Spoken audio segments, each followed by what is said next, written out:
जोसा काउंसलिंग में एक गलती और आपकी ड्रीम आईआईटी, एनआईटी या ट्रिपल आईटी सीट किसी को मिल सकती। हर साल हजारों स्टूडेंट रजिस्ट्रेशन, चॉइस फिलिंग और चॉइस लुकिंग में मिस्टेक कर देते हैं और बाद में रिग्रेट होता है। अगर आप जेई मेंस या जेई एडवांस 2026 क्वालिफाई कर चुके हैं तो इस वीडियो को एंड तक जरूर देखिएगा, क्योंकि आज मैं आपको जोसा काउंसलिंग 2026 का complete step by step process बताने वाला हूं। From registration to choice filling, seat allotment, freeze float और स्लाइड तक। चलिए शुरू करते हैं। सबसे पहले समझाते हैं जोसा क्या है।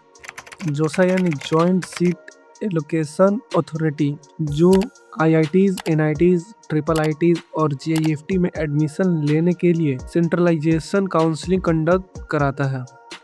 2026 काउंसलिंग रजिस्ट्रेशन और choice filling process official start हो चुका है और एक एलिजिबल स्टूडेंट अपनी काउंसलिंग प्रोसेस कंप्लीट कर सकता है। चलिए इसका प्रोसेस बताते हैं। तो सबसे पहले है स्टेप 1 रजिस्ट्रेशन। आपको जोसा पोर्टल पर लॉगिन करना होगा, जेई मेंस या जेई एडवांस से। और गुड न्यूज़ ये है कि आपको कोई अलग एप्लीकेशन फॉर्म फिल नहीं करना पड़ता। लॉगिन करने के बाद अपनी पर्सनल डिटेल वेरीफाई कीजिए और काउंसलिंग के लिए रजिस्टर करिए। अब आता है सबसे इम्पोर्टेंट स्टेप, चॉइस फिलिंग। यानी पर मैक्सिमम स्टूडेंट यही गलती करता है। आपको कॉलेज और ब्रांच को अपनी परफॉर्मेंस के अकॉर्डिंगली अरेंज करना होता है। याद रखें, कट ऑफ देख के चॉइस मत भरिए। अपनी ड्रीम ब्रांच और कॉलेज को टॉप पे रखिए। जो ब्रांच और कॉलेज आप सबसे ज्यादा चाहते हैं उसे रैंक 1 परफॉर्मेंस दीजिए। फिर उसके बाद ग्रेजुअली बैकअप ऑप्शन ऐड करिए। जितनी ज्यादा रिलीवेंट चॉइस भरोगे, सीट मिलने का चांस उतना ही बेटर होगा। चॉइस फिलिंग के बाद जोसा मॉक सीट अलॉटमेंट रिलीज करता है। ये एक्चुअल में अलॉटमेंट नहीं होता। इससे आपको आइडिया मिलता है कि करंटली चॉइस के बेसिस पर आपको कौन सा सीट मिल सकती है। अगर मॉक अलॉटमेंट देखकर लगता है कि बेटर ऑप्शन ऐड करना चाहिए तो आप अपनी चॉइस मॉडिफिकेशन कर सकते हैं। मॉक अलॉटमेंट के बाद आता है चॉइस लॉकिंग। ये बहुत इंपॉर्टेंट स्टेप है। चॉइस मॉकिंग के बाद आप अपनी परफॉर्मेंस चेंज नहीं कर सकते, इसलिए फाइनल सबमिट करने से पहले हर चॉइस को केयरफुली वेरीफाई कर लीजिए। ब्रांच और कॉलेज ऑर्डर गलत हुआ तो फ्यूचर में रिग्रेट हो सकता है। अब स्टार्ट होती है सीट अलॉटमेंट राउंड।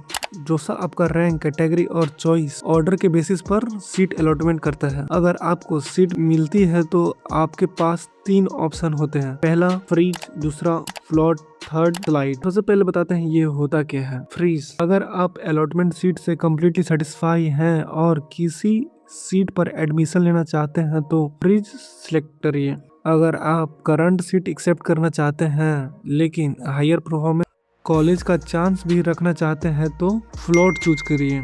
स्लाइड, अगर आप सेम इंस्टीट्यूट में बेटर ब्रांच के लिए चाहते हैं तो स्लाइड ऑप्शन सेलेक्ट करिए। सीट अलॉटमेंट के होने के बाद आपको सीट अटेम्प्टेशन फी पे करनी होती है। फी पेमेंट के बाद डॉक्यूमेंट वेरिफिकेशन प्रोसेस कंप्लीट करना होता है। डेडलाइन मिस करने पर अलॉटमेंट सीट कैंसिल भी हो सकता है, इसलिए काउंसलिंग पोर्टल रेगुलर चेक करते रहें। तो दोस्तों, ये था जोसा काउंसलिंग 2026 का कंप्लीट रजिस्ट्रेशन और चॉइस फिलिंग गाइड। तो आपको वीडियो हेल्पफुल लगा हो तो जरूर लाइक करें और चैनल को जरूर सब्सक्राइब करें।